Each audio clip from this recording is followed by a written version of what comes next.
President Biden and his final day at APEC and that summit there in San Francisco after hosting a series of face-to-face meetings with world leaders, including China's President Xi Jinping. Today's meetings are with the President of Mexico. The two allies, who have had a history of not always really getting along personally, are discussing key issues that include immigration and fentanyl trafficking. Here's what Biden said earlier today about working with Mexico. Mexico and the United States stand together and work together as we've been doing. We see in our security cooperation, we're working side by side to combat arms trafficking, to combat, tackle organized crime, and to address the opioid epidemic, and including fentanyl, which when we talk privately, I want to tell you about my great conversation with Xi Jinping on that issue. World Spring's senior White House correspondent Selina Wang and also our national security and defense analyst Mick Mulroy. So, Selina, Biden clearly not only has a border crisis on his hands, but also a deadly drug problem. Both things he has talked about and campaigned on since the beginning of his presidency. So what do you think he can strike here with Mexico's president?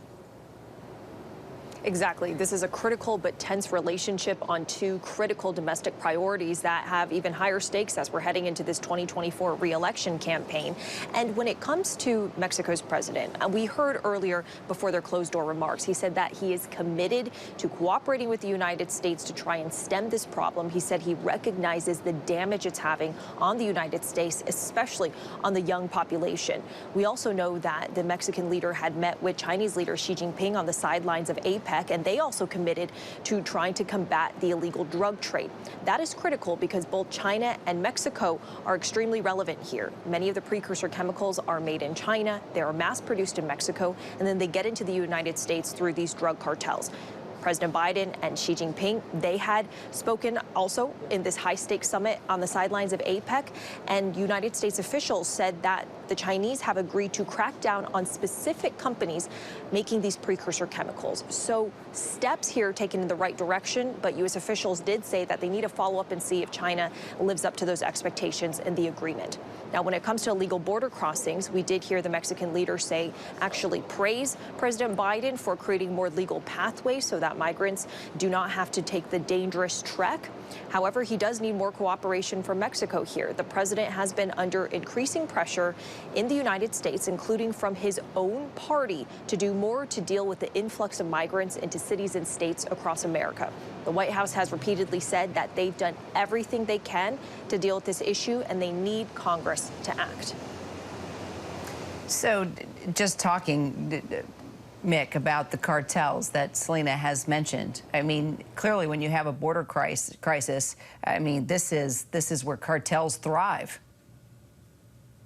It absolutely is where they strive, Kira. This is what they don't want to see. They don't want to see their precursors, as Selina mentioned, being cut off in China and then not being able to produce it in Mexico. And then, of course, the stronger our border is, the more difficult it would be for them to get it into the United States. It's probably never going to be impossible, but the more difficult we can make it, the less profitable it is. And ultimately, even though it's a criminal enterprise, that matters. So this is a good step, I think, but ultimately it will be whether we reduce fentanyl coming to the United States that counts the most when it comes to this crisis.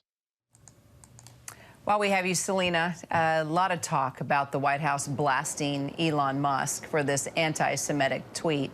How do you see this playing out? And just give us the update on the fallout. Well, the White House is strongly condemning this post from Elon Musk. They're referring to this post he made where, in reaction to an anti-Semitic post, he posted in response, quote, "This is the actual truth." Now, the White House releasing a strong statement saying, quote, "We will continue to condemn anti-Semitism at every turn. We condemn this abhorrent promotion of anti-Semitic and racist hate in the strongest terms, which runs against our core values as Americans. We all have a responsibility to bring people together against hate." The White House, context here, has announced strategies, national strategies to combat anti-Semitism as well as Islamophobia. The president has been very careful in all of his statements to say that they condemn hate speech on all sides. They want to take the utmost care. Israel needs to. They condemn the violence against civilians on all sides of this violence, but still the president under pressure to do more here. He's facing criticism from even those within his own party for this full-throttled support of Israel.